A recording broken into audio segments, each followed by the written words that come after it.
بسم الله الرحمن الرحيم الحمد لله رب العالمين وصلى الله وسلم وبارك على نبينا محمد وعلى آله وصحبه أجمعين أما بعد السلام عليكم ورحمة الله وبركاته. Today we will talk inshallah about the prayer in traveling, or the traveler's prayer. And we have the first hadith with us, hadith number 131. Second brother there, yes.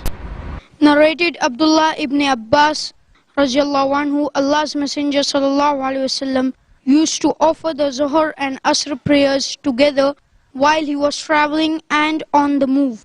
And he also used to offer the Maghrib and Isha together. Bukhari. This hadith of Abdullah ibn Abbas, may Allah be pleased with him and with his father, is regarding the issue of joining prayers. And we know that we have 5 prayers per day. One of them cannot be joined to any, and that is Fajr. You have to pray it on time.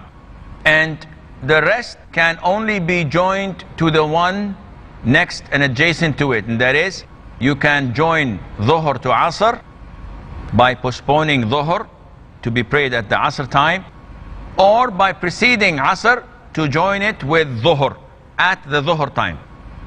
And likewise, you can do with Maghrib by postponing it and praying it at Isha time, or by preceding Isha and praying it with Maghrib at Maghrib time. One remark, a lot of the brothers and the translations unfortunately refer to the prayer that is before Asr as Zuhr, and it's not Zuhr, it is Dhuhr with a TH.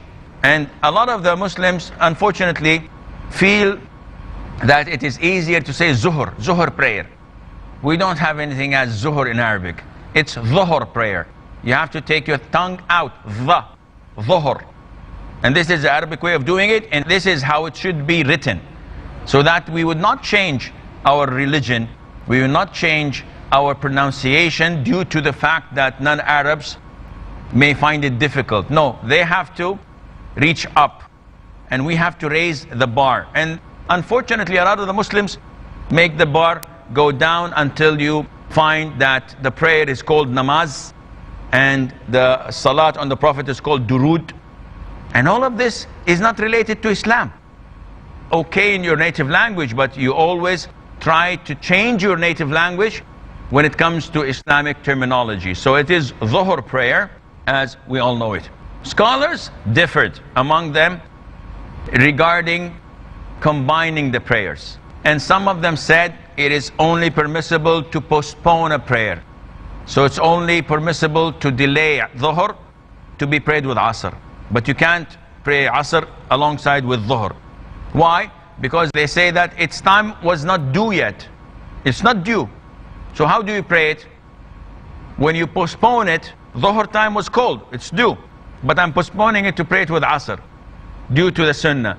But making Asr being prayed at the time of Dhuhr, it was not called for Asr yet. So how do you pray it? Likewise with Isha. You can pray Isha with Maghrib, but not Maghrib with Isha. And this is what some schools of thought had chosen, and it is wrong. How do we know that it is wrong? By the doing of the Prophet ﷺ in Hajj. The Prophet ﷺ prayed Dhuhr and Asr while he was in Arafah, and he made Asr prayer at the time of Dhuhr, which means that it is permissible to advance a prayer to be prayed with the first prayer. And likewise, it was reported in Tabuk that the Prophet ﷺ prayed Dhuhr and Asr, Maghrib and Isha, and he wasn't traveling. And why do we say this? Because some scholars even said that you're not allowed to combine prayers unless you are actually traveling, not reaching the destination. And the scholars said, no, this is not the authentic opinion, because the Prophet himself ﷺ prayed while he was in Tabuk residing. That means that he's not residing, that he wasn't traveling. He was at camp and he joined prayers together. So the most authentic opinion is that you may join prayers, whether in the first prayer or the second prayer's time. However, the sunnah, the most recommended is, if you're starting after the time of the first prayer, the sunnah is for you to pray the second prayer at the first time. Meaning, I'm in my town, I prayed Dhuhr prayer, and I'm traveling after 5-10 minutes. I'm not in my actual town. I am in London, I'm in Tokyo, I'm in New York, not my original town. But I'm traveling after a while before Asr prayer. So the sunnah for me is to pray Dhuhr and then pray Asr immediately. But if I set on my traveling before the adhan of Dhuhr 1 hour, so should I stop at the time of Dhuhr? No. I should delay the Dhuhr until I pray it with Asr, and by that I would have gone a considerable amount of my traveling. Why did I correct my first statement when I said I'm in my home and I prayed Dhuhr? Because scholars say that you're not entitled to combine while traveling until you leave the borders of your city. What is meant by that? We are all here living in Mumbai. I have a flight at 2:30. I pray Dhuhr at 1 o'clock, and then I want to combine to it Asr prayer. Scholars say that this is not permissible. Why? They say, are you a traveler? So no, I'm going to be a traveler after a couple of hours. I said, as long as you're not a traveler and you did not leave the borders of your own hometown, you cannot combine and you cannot shorten. But if I am in Tokyo and I'm going to Singapore, none of them is my hometown. So I can do this? Yes, you can do that without any problem. Understood? Or there is a confusion? Understood. Alhamdulillah. Right. So what is the most authentic ruling on combining? Scholars say that combining prayers is permissible during traveling. Now I, here in Mumbai, I'm a traveler. I combine prayers, though it is recommended for me to pray each prayer on time. But I have the justification, I have the excuse to pray Dhuhr and Asr together, Maghrib and Isha together. Even if I don't have any excuse for that, yes, because I am simply a traveler. And is combining prayers only limited to travelers? And the answer is no. It is also permissible for those who are not traveling. How is that? If they have a legitimate reason. If you got a legitimate reason, then you may combine, even if you're residing. Give an example. One, if it rains heavily, then the sunnah is to combine prayers. What do you mean by rain heavily? I mean the rain that would wet your clothes, not small sprinkles, but actual heavy rain that would wet your clothes and make the roads muddy. If you go to the masjid, it would be a lot of difficulty upon you to go again the following prayer. That is why when it rains heavily, if you're praying Dhuhr, after you finish Dhuhr, the Imam calls for the Iqamah and prays Asr as well. This is the Sunnah. And if he prays Maghrib, after Maghrib he prays Isha as well. And of course, people who live in areas that snow hard and it's too cold and it's too difficult for them to attend, it is permissible for them as well to join and combine prayers. Other reasons, if you're ill, if someone is embedded in hospital after having an accident, so many casts, so many tubes in his body, the scholars say it is difficult for him to pray each prayer on time or to make wudu. In this case, make wudu once, pray Dhuhr and pray Asr afterwards, because he's in need. A third excuse, if a person is undergoing a surgery and he knows that he would not wake up until the time of the second prayer is gone. I'll undergo a surgery at 2 o'clock p.m. I prayed Dhuhr and I know that I will not wake up until it's 9 o'clock p.m. at night. So I pray Dhuhr and I combine to it what? Asr. And when I wake up from that surgery, I'll pray Maghrib at the time of Isha, and I'll pray Isha as well. So these are the cases, or some of the cases, where it is permissible for a person to combine. And usually combining prayers is not something that happens every single day. It was reported that the Prophet ﷺ once in Medina prayed Dhuhr and Asr combined, and prayed Maghrib and Isha combined, narrated by Ibn Abbas. So they asked Ibn Abbas, why did he pray? He said he did not pray, or he did not combine prayers due to fear or travel. So then why did he combine? He said because he did not want to burden his ummah. Scholars say that the only reason was not mentioned was illness. So this might have been the cause, but the most authentic opinion is that this isn't the cause. The cause is, whenever there is a need, it is permissible for you to combine. And this happens once every blue moon, not every single day or every other day. For example, someone has an admission test that is being conducted by an international university, and it requires that he remains in his seat from, let's say, 2 o'clock, or at least, let's say, from 10 o'clock a.m. until 5 o'clock p.m. So this is about 7 hours. He is forced to miss Dhuhr prayer. So what to do? If he leaves, he's gonna flunk the test. And this is once in a lifetime maybe. So scholars say it is permissible for him to postpone and delay Dhuhr, to join it with Asr prayer, and he prays them at 5 o'clock. I hope that this is clear. We have a short break. Stay tuned, refresh, and inshallah we'll be right back.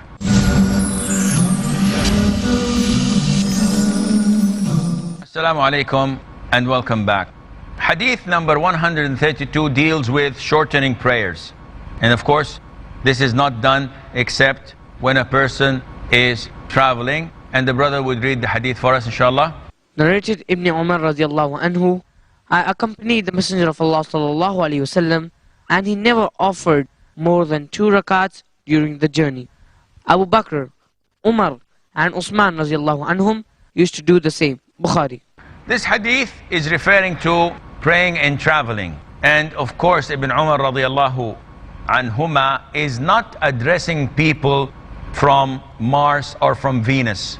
He's addressing Muslims who understand what he's saying. So when he says that the Prophet did never pray more than 2 rak'ahs while traveling, was he referring to Maghrib prayer? Definitely not.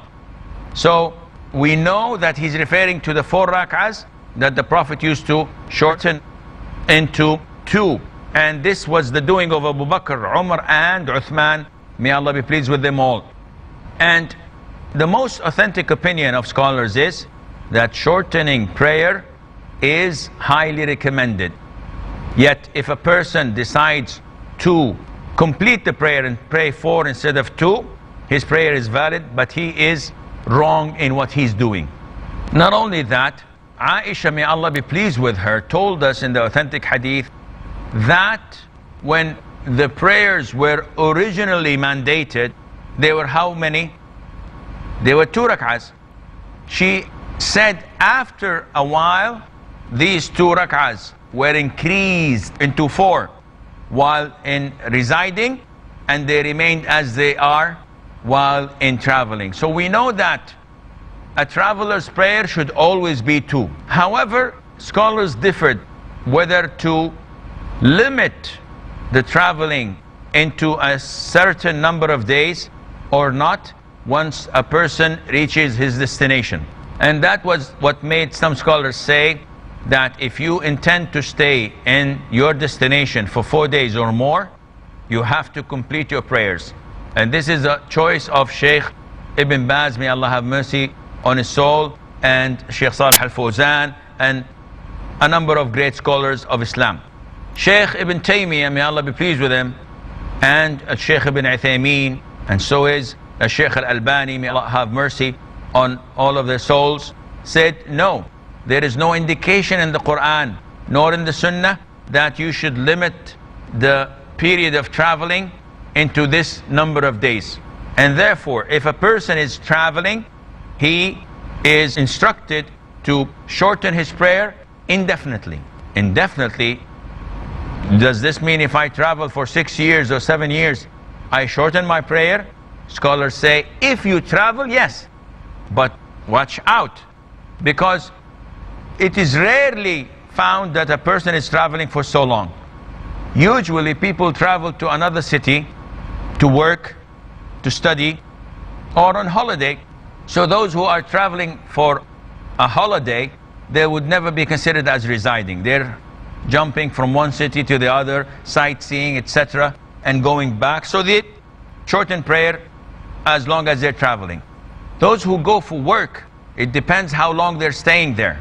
If someone says that I've got a 5 weeks work trip, business trip, but I'm spending a week in Mumbai and another week in Chennai, another week in Delhi, etc., then this guy is considered to be traveling still.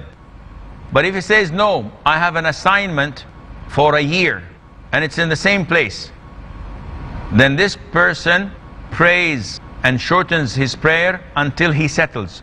How do we know that he settles? He doesn't live in the hotel anymore. Now he's got himself an apartment, he furnished it, he has a car, he goes to work and comes back from work, he knows the times of prayer, he's settled down. This guy completes prayer.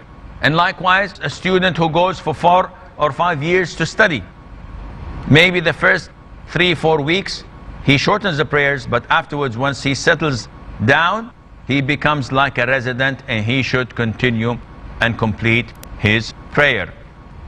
And can a person pray or shorten prayer while residing, as in combining prayers? No. Combining prayers can be in traveling and it can be when you're residing. But shortening prayers can never be except when you travel. Even if you're completely sick or ill or you have an excuse, you have to pray 4 rak'ahs. When you travel, the minute you exit the borders of your city on a traveling trip, in this case you can shorten your prayers. Do you have any questions? Yes, brother. My question is that an imam who's traveling and he's a guest in a mosque, so what is the ruling for him that when he's leading the people in prayer and he's a traveler, so should he shorten his prayers? That's a good question. If a person who is traveling was instructed by the congregation to lead the prayer, and this happens with me a lot of the times, and I ask them and I urge them, please, one of you leads the prayer. So, no, Sheikh, you lead the prayer. I tell them in advance that I will be shortening prayers, and they all know this, and in this case it's okay. I pray shorten prayer. And it was reported that it is part of the sunnah also to say atimmu salatakum fa inna qawmun safrun. When you say assalamu alaikum wa rahmatullah, the first thing you say, complete your prayer. You say this verbally, loudly, complete your prayer because we are people who are traveling. And then you say assalamu alaikum wa rahmatullah, so that people would not be confused and they would know what you want to do. Do you have any questions? Sheikh, what happens if supposing I'm traveling and before at Maghrib time while I'm traveling and I feel like I'm going to offer my Maghrib and Isha at Isha time, which is Qasr, but by Isha time I'm at my house. I reach my house, I reach my destination. Okay. So I'm not a traveler anymore. So now what happens with that Maghrib prayer? Do I do 3 and 2 or what should I do? If you reach your house, meaning if you reach your hometown, it is a must that you pray complete prayers. I'll give you an example. I'm coming from Chennai to Mumbai. I live and I reside in Mumbai. This is my hometown. And on my way, it's Maghrib time. I don't want to pray it. So I decide to pray it when I reach Mumbai. If I reach Mumbai before Isha time, I must pray Maghrib immediately. If I pray it after Isha time, I will pray Maghrib and then pray Isha complete. And this would be combining by delaying the Maghrib prayer with the Isha. If, and I have this other option, which is I can pray Maghrib on my way and pray Isha shortened, because I'm still traveling. And if I reach Mumbai, even if I reach it before Isha time or after Isha time, I don't have to do anything because I prayed on time. Now, remember that delaying the prayer is no problem when traveling, whether you reach your destination or not. What is important for you to know is the shortening of the prayer. Shortening of the prayer is not something that you can do unless you are traveling, and you cannot do it once you enter your own hometown. If you enter any other city, you can do it. So if I'm traveling between two different cities than my own hometown, I can shorten whether before or after I leave, and I can shorten before or after I arrive. Okay, yes brother. If suppose a man is a traveler and he's leading the prayer, and he's leading a 4 rakah prayer, and after 2 rakahs he does the taslim, and can anyone join the prayer after this? He's a traveler, the imam is a traveler, okay? And he's leading 4 rakah prayer, and after 2 rakahs he has to give the salam. Okay. Suppose anyone can join the Jamaat. If suppose I enter the masjid, can I join the... Are you a traveler? No. Yes, of course you can. See, it is permissible for a traveler to lead prayer with a residing person. So he's praying 2, and I'm the resident, I'll pray 4. Once he concludes his prayer from the 2 rakahs, I'll stand and pray my 3rd and 4th. He has given the taslim. If he's given taslim, the prayer is over. I cannot join him. I can join someone who is making up his 3rd or 4th rak'ah. Yes, brother. Assalamu alaikum, Sheikh. Salam. Suppose the Imam is leading and he's a traveler, and after 2 rakat, someone else takes his place and he's a resident, and the Imam says taslim and someone else, can someone else become the Imam? No, no, you cannot have 2 imams for the same prayer. This usually is asked when an imam, a regular imam, prays 4 rak'ahs, and at the 3rd or 4th rak'ah, he offers salam, and those who came in the 3rd or 4th rak'ah stand up to complete their 3 or 4 rak'ahs. Can one of them come ahead and lead those who came late with him? No, because when they joined one imam. And when he concluded his prayer, they should finish their prayers individually. I'm afraid that this is all the time we have. Until we meet next time, fi amanillah. Wassalamu alaikum wa rahmatullahi wa barakatuh.